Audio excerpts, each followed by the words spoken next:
सो hi students, इस video में हम लोग करने वाले हैं क्लास 10th हिस्ट्री सीरीज के ऊपर बेस्ड 90 से भी ज़्यादा एमसीक्यूज जो कि आपके एग्जाम में काफ़ी ज़्यादा हेल्प करने वाले हैं। सो इस वीडियो को आप पूरा एंड तक जरूर देखना बिकॉज यहाँ पे हम फटाफट 90 से भी ज़्यादा एमसीक्यूज करने वाले हैं। So without wasting any time let's get started. So सबसे पहला एमसीक्यू देखते हैं अभी। सो यहाँ पे फर्स्ट एमसीक्यू हमारा है द कोरम मीन्स। कोरम का मतलब क्या होता है? अगर आप यहाँ पे ऑप्शंस को रीड करोगे तो यहाँ पे पता लगेगा that option number B is the correct. The minimum number of members required to be present in the house of parliament to transact its business. ये है करेक्ट ऑप्शन।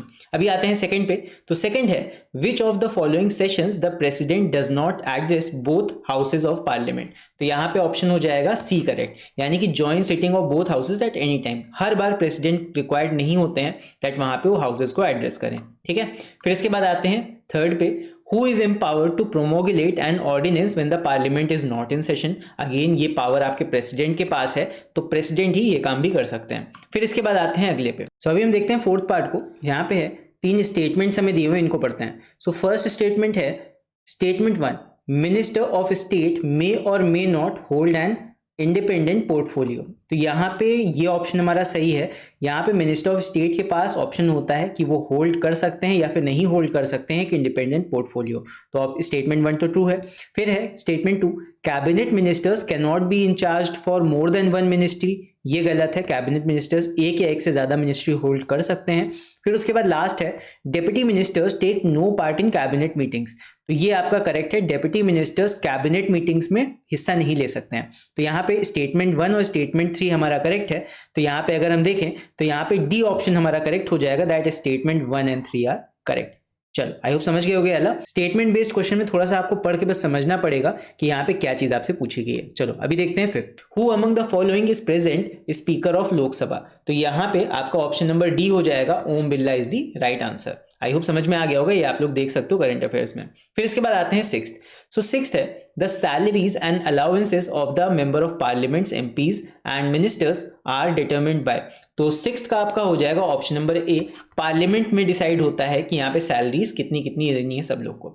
फिर उसके बाद आते हैं सेवेंथ पे। तो सेवेंथ है lord Dalhousie annexed Awadh to the company's dominion by. So यहाँ पे इसका करेक्ट ऑप्शन हो जाएगा डॉक्ट्रिन ऑफ लैप्स। इसकी मदद से लॉर्ड डलहौजी ने एनेक्स्ट कर लिया था अवध अंपायर को। फिर इसके बाद आगे आते हैं। इसके बाद है एट्थ, ज्योतिबा फुले टू सत्याशोधक समाज। तो राजा राम मोहन रॉय ने कौन से समाज को खड़ा किया था? इसका करेक्ट ऑप्शन हो जाएगा ऑप्शन बी, ब्रह्मो समाज। फिर आते हैं नाइन्थ पे। विच of the following was not a method of assertive nationalist. इसका सही ऑप्शन हो जाएगा ऑप्शन नंबर बी। जो असर्टिव नेशनलिस्ट थे वो स्वदेशी एंड बायकॉट को यूज करते थे, नेशनल एजुकेशन पे भी फोकस करते थे एंड पैसिव रेजिस्टेंस भी करते थे। तो यहाँ पे ऑप्शन बी जो होगा वो उनका मेथड नहीं होगा, राइट। फिर इसके बाद आते हैं टेंथ पे। तो यहाँ पे है द नेशनलिस्ट हु यहाँ पे प्लान नहीं होगा, यहाँ पेंड होगा। Actually he wrote a book. तो यहाँ पे किन्होंने इस नाम की बुक लिखी थी? Poverty and un-British rule in India. So ये आपकी लिखी थी। क्वेश्चन नंबर 10 का करेक्ट ऑप्शन हो जाएगा डी, दादा भाई नौरोजी ने। He wrote this book. फिर उसके बाद आते हैं 11 पे। In which session of the Congress Purna Swaraj was set to be objective. तो यहाँ पे लाहौर में जो सेशन आपका हुआ था कांग्रेस का, उसमें सबसे पहली बार पूर्ण स्वराज की बात की गई थी। फिर इसके बाद आते हैं 12th पे।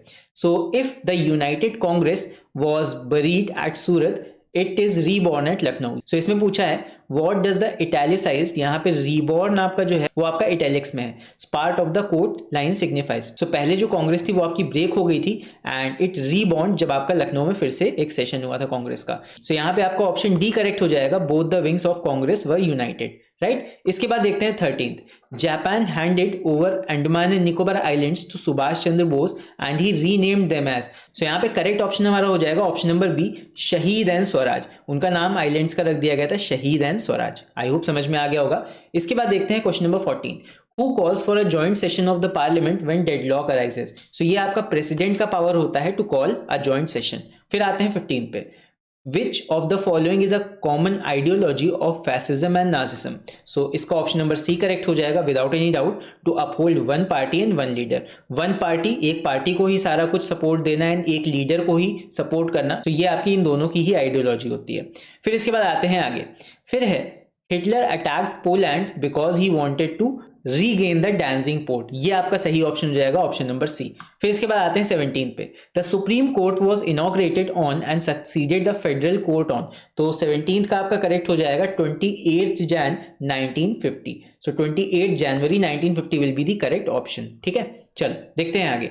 18th है, how many high courts are there in India at present including those having jurisdiction of more than one state. So 18th का आपका करेक्ट ऑप्शन हो जाएगा option number D, there are 25 high courts. ठीक है, फिर इसके बाद आते हैं 19 पे, the chief justice of high court is appointed by the president after consultation with the chief justice of India and. So 19 का करेक्ट ऑप्शन आपका हो जाएगा B, governor of the state से कंसल्टेशन करने के बाद ही आपके chief justice of high court appoint किए जाते हैं। सो चलो इसके बाद आते हैं आगे 20th, which of these was not correct about the early nationalist. तो इसमें से कौन सा स्टेटमेंट अर्ली नेशनलिस्ट के रिगार्डिंग गलत है। सो पहला ऑप्शन है, they demanded the formation of democratic self government, ये करेक्ट है। They rely on constitutional and peaceful methods, ये भी सही है। सी है, they opposed the British rule and capitalism, ये आपका रॉन्ग हो जाएगा, यानी कि this will be the correct option. So जो अर्ली नेशनलिस्ट लोग थे वो कभी भी ब्रिटिश के रूल के अगेंस्ट नहीं थे, वो उन्हीं के अंडर रहना चाहते थे, लेकिन सही तरीके से पूरे प्रेस्टीज के साथ में। राइट, चलो इसके बाद देखते हैं अभी क्वेश्चन नंबर 21। सो यहाँ पे है, the immediate cause for the first war of independence. So इसका करेक्ट ऑप्शन हो जाएगा इंट्रोडक्शन ऑफ एनफील्ड राइफल। अगर आपने Mangal Pandey the rising movie देखी होगी तो इसका आप लोग अच्छे से समझ पाओगे आंसर। चलो इसके बाद देखते हैं क्वेश्चन 22। फिर है, which of these was not one of the causes for the rise of fascism in Italy. So Italy के बेसिकली जितने भी खराब हालात थे वही रीजन थे कि वहां फासिज्म का राइज हुआ। तो यहाँ पे लीग ऑफ नेशंस का कोई रोल नहीं होता है, सो इसीलिए यहाँ पे ऑप्शन नंबर ए हमारा करेक्ट हो जाएगा। फिर उसके बाद यहाँ पे आते हैं 23rd पे, माउंटबेटन प्लान आपका लॉन्च हुआ था जून 1947 में। सो वेवल प्लान कब शुरू हुआ था? वेवल प्लान आपका शुरू हुआ था मई 1945 में। सो यहाँ पे मई 1945 will be the correct option. चलो इसके बाद आगे आते हैं, Hitler formed the Nazi government on, तो ये हो जाएगा आपका बी ऑप्शन। 30 जनवरी 1933 को हिटलर ने नाजी गवर्नमेंट फॉर्म की थी। चलो आगे बढ़ते हैं, क्वेश्चन नंबर 25 देखते हैं अभी। सो 25th है, the United Nations flag was adopted on, तो यूएन का जो फ्लैग है वो अडॉप्ट किया गया था 28 अक्टूबर 1947। सो 28 अक्टूबर 1947 यानी option C will be the correct. इसके बाद 26th है, which of the following was not one of the consequences of Second world War. So Second world War के ये सारे कॉन्सिक्वेंसेज हो गए, यूनाइटेड नेशंस का फॉर्मेशन हुआ था, जापान ने पॉट्सडैम डिक्लेरेशन साइन किया था, जर्मनी डिवाइड हो गया था, बट जापान और इटली काफी ज्यादा तहस नहस हो गए थे। वो अलग बात है कि बाद में जाके डेवलप हुए, बट तब युद्ध के जस्ट बाद वो देश स्ट्रॉन्ग नेशंस नहीं रह गए थे। इन दोनों ही देशों का काफी ज्यादा नुकसान हुआ था। इसके बाद आते हैं 27th क्वेश्चन पे, how many specialised agency of United Nations are there to achieve economic and social progress. So 27th का करेक्ट ऑप्शन हो जाएगा option number B, that is 15। ठीक है, फिर है 28th, non permanent members of United Nations are elected for a term of, तो 28 का correct option हो जाएगा 2 years। 2 साल के लिए आपके नॉन परमानेंट मेंबर्स को सिलेक्ट किया जाता है by the general assembly by following 2/3 majority. जैसे पार्लियामेंट में होता है तो सेम वहां पे पार्लियामेंट्री प्रोसीजर होता है। सो जनरल असेंबली में ही सारा कुछ काम होता है। फिर इसके बाद आते हैं आगे। सो 30th है, identify the leader who coined the term NAM इन 1954 इन कोलंबो श्रीलंका। सो यहाँ पे सबसे पहली बार जवाहरलाल नेहरू जी ने इस टर्म को कॉइन किया था। So Jawaharlal Nehru will be the correct option. फिर इसके बाद देखते हैं 31st। सो 31st है, who was the president of the Lahore session of the Indian National Congress। सो इसका हो जाएगा पंडित जवाहरलाल नेहरू जी। इसके बाद देखते हैं क्वेश्चन 32। सो 32 है, which of the following is not a cause for launching the non cooperation movement. अब यहाँ पे ये सारे ही ऑप्शन सही हैं, बट यहाँ पे हमें जो गलत वाला है उसे बताना है, तो यहाँ पे गलत हो जाएगा Japanese threat. So Japanese threat is the correct option. ठीक है, तो ये रीजन नहीं था नॉन कॉपरेशन मूवमेंट का, बाकी आज जो तीनों लिखे हुए ये तीनों ही थे नॉन कॉपरेशन मूवमेंट के रीजंस। इसके बाद आते हैं आगे। सो 33 है, the Triple Alliance was signed between, Triple Alliance किन 3 देशों के बीच साइन हुआ था? Germany, Austria Hungary and Italy. So option C is the correct answer. इसके बाद आते हैं 34 पे, the non permanent members of the Security Council are elected by the members of, ये होता है जनरल असेंबली के द्वारा। सो जनरल असेंबली हो जाएगा करेक्ट ऑप्शन ए। इसके बाद आते हैं 35 पे, विच of the following is an objective of the Muslim league. So Muslim league का यहाँ पे कौन सा ऑब्जेक्टिव करेक्ट है? यहाँ पे option D is the correct option, to prevent the hostility between the Muslims of India and other communities. तो Muslims को बाकी दूसरे कम्युनिटीज से सेफगार्ड करने के लिए, उनकी हॉस्टिलिटी को प्रिवेंट करने के लिए मुस्लिम लीग को फॉर्म किया गया था। ये उनका एक ऑब्जेक्टिव था, one of the many objectives. इसके बाद आते हैं आगे, देखते हैं 36 को। The Lok Sabha session which is conducted in the month of November and December. तो नवंबर दिसंबर में मेनली इंडिया में क्या हो रहा होता है? जाड़ा हो रहा होता है, तो ऑब्वियसली ये क्या हो जाएगा? Winter session. कोई दिक्कत की बात नहीं है इसमें। फिर इसके बाद आते हैं आगे 37 देखते हैं। Which of these denotes the correct composition of the Rajya Sabha. Rajya Sabha का यहाँ पे करेक्ट कॉम्पोजिशन क्या हो जाएगा? There are 238 elected members plus 12 nominated, यानी कि option C will be the correct option. इसके बाद आते हैं 38 पे। The procedure to remove the president is called. President को रिमूव करने को हम बोलते हैं impeachment. So option number C is the correct option. I hope समझ में आ रहे होंगे ये सारे एमसीक्यूज। इसके बाद आते हैं 39 पे। सो 39 है, द हाई कोर्ट जजेस are appointed by. High court के जजेस किसके द्वारा अपॉइंट किए जाते हैं? तो ये प्रेसिडेंट के द्वारा अपॉइंट किए जाते हैं। ठीक है, इसका भी एक प्रोसीजर होता है, बट मेन पावर जो होती है प्रेसिडेंट के पास होती है अपॉइंट करने की। चलो इसके बाद आते हैं आगे।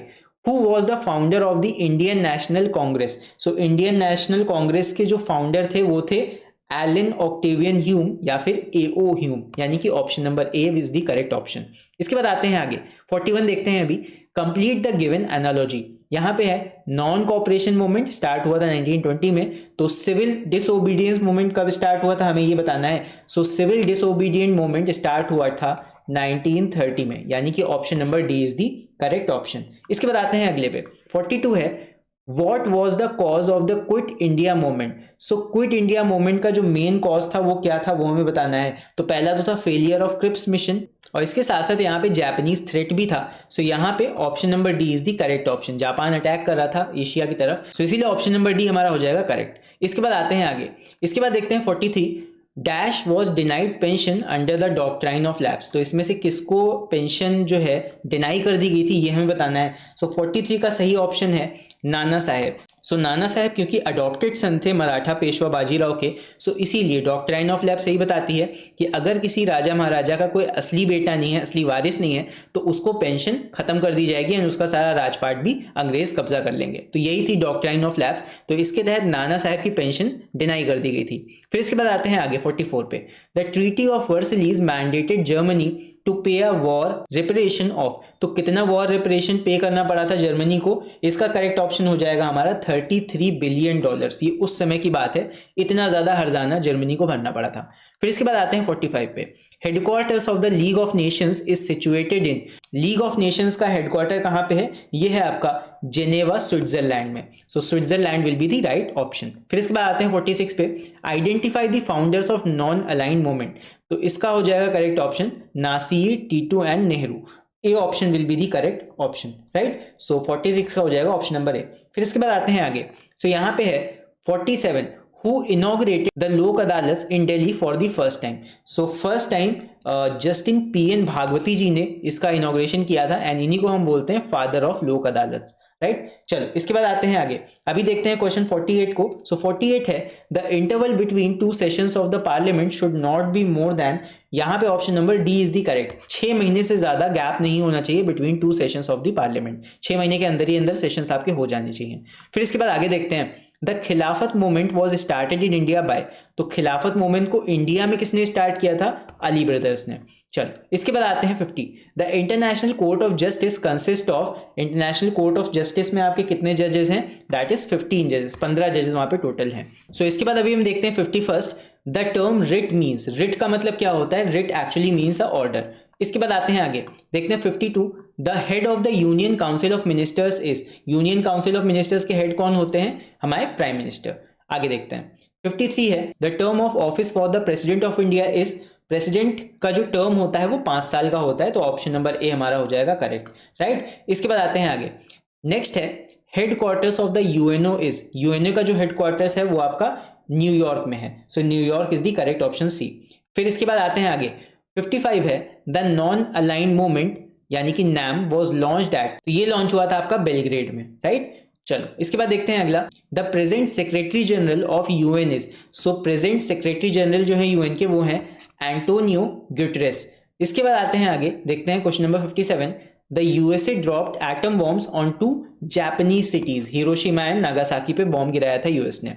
चलो आगे देखते हैं question 58। Which of the following is not the federal feature of the Indian constitution? Parliament is the final interpreter of the constitution, dual government तो है फीचर फेडरल का, फिर उसका डिवीजन ऑफ पावर्स भी फेडरल का ही होता है, इंडिपेंडेंट जुडिशरी ये भी आपका फेडरल सिस्टम में होता है, लेकिन parliament is the final interpreter of the constitution ये नहीं होता है, वहां पे स्टेट्स भी आपके रूल बना सकते हैं। तो ये जो है option number A, it is not the federal feature of Indian constitution, right. यहाँ पे पार्लियामेंट बनाता है सारा कॉन्स्टिट्यूशन, स्टेट्स के पास यहाँ पे कोई हक नहीं होता अपने कानून बनाने के। सो इसके बाद देखते हैं 59। यहाँ पे है the dash is the leader of the Lok Sabha. So 59 का करेक्ट ऑप्शन है prime minister, prime minister is the leader of the Lok Sabha. Next 60। The vice president of India holds office for a period of, यहाँ पे हो जाएगा 5 years, यहाँ पे 5 years का ही tenure होता है मोस्टली लोगों का, तो ये हो जाएगा 5 ईयर्स। फिर इसके बाद आते हैं आगे 61 देखते हैं। The dash is the highest court of appeal in India, तो ये आप सबको पता होगा दैट सुप्रीम कोर्ट होती है highest court of appeal. Next आते हैं अभी, नेक्स्ट है 62। Dash work in the spirit of compromise, तो लोक अदालत जो होती हैं ये वर्क करती हैं in the spirit of compromise, ये ज्यादा बड़े फैसले नहीं उस तरह ले सकती, ये बस समझौता करवाने के लिए होती हैं। फिर इसके बाद आते हैं आगे, देखते हैं 63। In India the chief justice and जजेस of high court is appointed by, so ये अपॉइंट किए जाते हैं by the president, right. President के पास काफी ज्यादा पावर होती है, तो ये याद रखना। इसके बाद आते हैं 64 पे। The ministers who hold the charge of the most important portfolios like defence, home and finance are known as, so इनको हम बोलते हैं, इसका करेक्ट ऑप्शन हो जाएगा कैबिनेट मिनिस्टर्स। कैबिनेट मिनिस्टर्स के पास में जो मेन पोर्टफोलियोज होते हैं, most important portfolios like defence, home, finance, ये सारे इन्हीं के पास होते हैं, तो ये आप याद रख सकते हो, आपके लॉन्ग आंसर्स में भी काम आ सकता है। इसके बाद आते हैं 65 पे। Which writ empowers a person to seek relief from unlawful detention, तो इस केस में जब किसी को जबरदस्ती कहीं डिटेंट करके रख लिया जाए जेल में और बताया ना जाए, तो तब हम हैबियस कॉर्पस का यूज करते हैं टू हैव अ बॉडी, मतलब हम शासन से कहेंगे कि आप बॉडी को हमारे सामने लेके आओ, मतलब हम नहीं कहेंगे बट कोर्ट ऑर्डर देता है। सो यहाँ पे हम रिट लगा सकते हैं to the court to order habeas corpus. So यहाँ पे हैबियस कॉर्पस का इस्तेमाल करके अगर किसी को अनलॉफुली जेल में डाला गया है तो हम उसको कोर्ट के सामने हाजिर करवा सकते हैं, राइट। सो आई होप समझ में आ गया होगा। इसके बाद देखते हैं आगे क्वेश्चन नंबर 66। सो यहाँ पे है फर्स्ट कांग्रेस सेशन उमेश चंद्रा, सो उमेश चंद्रा को सबसे पहला प्रेसिडेंट बनाया गया था कांग्रेस का। फिर इसके बाद है सेकंड कांग्रेस सेशन, तो सेकंड कांग्रेस सेशन में किसको प्रेसिडेंट बनाया गया था हमें ये बताना है। सो इट वाज दादा भाई नौरोजी, इनको कई बार और भी प्रेसिडेंट बाद में आगे जाके बनाया गया। सो सेकंड कांग्रेस सेशन में इनको प्रेसिडेंट बना दिया गया था। इसके बाद देते हैं 67। So 67 is dash was introduced by Lord Ripon to abolish judicial disqualification on the basis of racial discrimination, तो ये आपका एल्बर्ट बिल की वजह से हुआ था। एल्बर्ट बिल में आपका रेशियल डिस्क्रिमिनेशन हटाने की बात की गई थी। इसके बाद आते हैं आगे 68। विच of the following alliances were form during the first world war, तो ये हो जाएगा triple alliance and triple entity, ये दो आपके ग्रुप्स बन गए थे पूरे वर्ल्ड में। फिर इसके बाद आते हैं 69 देखते हैं। United Nations day is celebrated on dash every year, so United Nations day हर साल सेलिब्रेट किया जाता है आपका 24 अक्टूबर को, right. So 24 October will be the correct option D. इसके बाद आते हैं आगे, देखते हैं 78th question. What is the total number of non-permanent members in the Security Council of UNO? So Security Councils में टोटल जो non-permanent members हैं वो आपके होते हैं 10, टोटल 15 होते हैं, 5 आपके permanent members होते हैं, 10 आपके non-permanent होते हैं, राइट। फिर इसके बाद आते हैं आगे 71st है। Japan attack China in 1931 and annexed, so Japan ने चाइना में जो मंचूरिया नाम की जगह थी उसको ऑक्यूपाई कर लिया था अटैक करके चाइना को। इसके बाद आते हैं 72 पे। 72 है the dash considers and passes the annual budget of UNO, तो ये हो जाएगा जनरल असेंबली। मेनली यूएनओ में जितने भी मेन काम होते हैं वो सारा आपका जनरल असेंबली में ही होता है, ठीक है। जनरल असेंबली समझ लो वहाँ का एक तरह का पार्लियामेंट है, वहाँ पे लोग बैठते हैं, सारे मेन फैसले लेते हैं। इसके बाद आते हैं 73 देखते हैं आगे। The system of government in which administrative power is divided between centre and the state of country, तो ये आपका होता है फेडरल सिस्टम में जहां पावर्स बट जाते हैं between state and the central. चलो आगे देखते हैं। सो आगे है 74 questions which members of parliament wishes to have an oral answer, तो 74 का करेक्ट ऑप्शन है बी। स्टार्ड क्वेश्चन होते हैं उनका ओरली ही आंसर किया जाता है पार्लियामेंट में। इसके बाद 75 देखते हैं, the legislative proposals formulated by the cabinet are, so इनको बोलते हैं ऑफिशियल बिल्स, ये आप लोग देख लेना, ऑफिशियल बिल्स कहा जाता है इनको। फिर इसके बाद आते हैं 76 पे, who is the ex officio chairman of the atomic energy commission, so 76 का करेक्ट ऑप्शन है हमारा option number B, prime minister जो होते हैं वो होते हैं ex officio chairman of the atomic energy commission, right. चलो इसके बाद देखते हैं 77, writ that prevents public officers from forcibly और wrongly holding a high public office, तो ये हो जाएगा को वारंटो। सो को वारंटो रिट की मदद से अगर कोई पर्सन गलत तरीके से किसी हाई पब्लिक ऑफिस में काम कर रहा है तो हम उसके अगेंस्ट ये रिट फाइल कर सकते हैं, ठीक है। इसके बाद देखते हैं आगे 78, who is known as pioneer of Indian journalism, so इसका करेक्ट ऑप्शन हो जाएगा राजा राम मोहन रॉय। चलो आगे देखते हैं 79, who was popularly known as Punjab Kesari, so Punjab Kesari किन्हें कहा जाता था, जी हाँ ये कहा जाता था लाला लाजपत राय जी को, सो इन्हीं का एक दूसरा नाम था पंजाब केसरी। आगे देखते हैं अभी, इसके बाद है 80, विच of the following is not the objective of non alignment movement, तो यहाँ पे 80 का करेक्ट ऑप्शन हमारा है ऑप्शन नंबर सी, सो बस ये इसी को सपोर्ट नहीं करते थे कॉलोनिज्म को, उसके अलावा बाकी तीनों को ये सपोर्ट करते थे। चलो आगे देखते हैं 81, immediate cause of the second world war was, तो जर्मनी ने जैसे ही पोलैंड को इन्वेड किया था सेकेंड वर्ल्ड वॉर आपका स्टार्ट हो गया था। चलो आगे है 82, the main deliberative organ of the United Nations organisations is, तो जनरल असेंबली में ही सारे ये डिस्कशन वाले डेलिब्रेशन वाले काम होते हैं। चलो 83 है, who is the head of the state and the supreme commander of the defence forces of India, so इसका करेक्ट ऑप्शन हमारा हो जाएगा president, president is the supreme commander of the defence forces and head of state. चलो 84 देखते हैं अभी, under the power the high court will check the judgment of subordinate court, तो ये कौन सी पावर है, ये आपकी होती है judicial review, right. Judicial review power के अंडर हाई कोर्ट्स अपने नीचे वाले कोर्ट्स के जो फैसले हैं उनको रिव्यू कर सकता है। आगे देखते हैं 85, where did Mahatma Gandhi use his first experiment in satyagraha, तो ये आपका हो जाएगा चंपारण, चंपारण जो कि बिहार में है, वहीं पर गांधी जी ने सबसे पहली बार सत्याग्रह किया था। इसके बाद देखते हैं 86, तो dash are ministers heading important departments holding prime portfolios, so 86 का हमारा करेक्ट ऑप्शन हो जाएगा option A, those are cabinet ministers, ये मैंने पीछे भी बताया भी था एक और एमसीक्यू में। इसके बाद आते हैं 87 देखते हैं, who administers the oath of office to the president, so president किसके सामने ओथ लेते हैं, ये लेते हैं oath chief justice of India के सामने, सो बाकी सब प्रेसिडेंट के सामने ओथ लेते हैं, प्रेसिडेंट किसके सामने ओथ लेंगे, चीफ जस्टिस ऑफ इंडिया के सामने। चलो इसके बाद है 88, who appoints the secretary general of the United Nations, so secretary general of the United Nations को अपॉइंट करती है जनरल असेंबलीज, मोस्टली सारे इंपॉर्टेंट काम जनरल असेंबली में ही होते हैं, याद रखना। इसके बाद देखते हैं आगे 89, dash was the first and only Indian governor after independence, तो ये आप लोग याद रखना, दैट वॉज लॉर्ड माउंटबेटन, ठीक है। इसके बाद देखते हैं 90, what was the original name of the Nazi party of Germany, तो इसका पूरा नाम था नेशनल सोशलिस्ट पार्टी, राइट। चलो आगे देखते हैं, the maximum strength of the Lok Sabha is, तो लोकसभा का मैक्सिमम स्ट्रेंथ है 552 मेंबर्स का। चलो फिर है 92, the resolution to impeach the president must be passed by 2/3 majority, 2/3 majority होनी चाहिए तभी हम प्रेसिडेंट को हटा सकते हैं, मतलब हम नहीं बट पार्लियामेंट हटा सकता है। फिर इसके बाद 93 है, dash popularly known as the grand old man of India, so 93 का हमारा करेक्ट आंसर है दादा भाई नरोजी, इन्हीं को हम बोलते थे grand old man of India. फिर इसके बाद देखते हैं आगे 94, dash is called the political Guru of Gandhi ji, सो गांधी जी के पॉलिटिकल गुरु कौन थे, ये थे गोपाल कृष्ण गोखले। इसके बाद देखते हैं भी आगे, फिर है 95, the partition of Bengal was finally announced on, तो ये कब अनाउंस किया गया था, ये आपका अनाउंस किया गया था। इसके बाद देखते हैं last, due to the efforts of WHO which of the following has been eradicated, तो WHO की हेल्प से स्मॉल पॉक्स डिजीज पूरी तरह से इरेडिकेट कर दिया गया था या खत्म कर दिया गया था। सो इसी के साथ यहाँ पे हमारे MCQs खत्म होते हैं। सो इसी के साथ आप सभी लोग को all the very best for today's paper. I wish आप सभी लोग का पेपर आज बहुत अच्छा होगा। सो एग्जाम खत्म होने के बाद मुझे कमेंट्स में लिख के जरूर बताना कि आज का पेपर तुम लोग का कैसा हुआ। सो तुम लोग अच्छे से पेपर करके आना एंड मिलते हैं हम लोग एग्जाम के बाद में।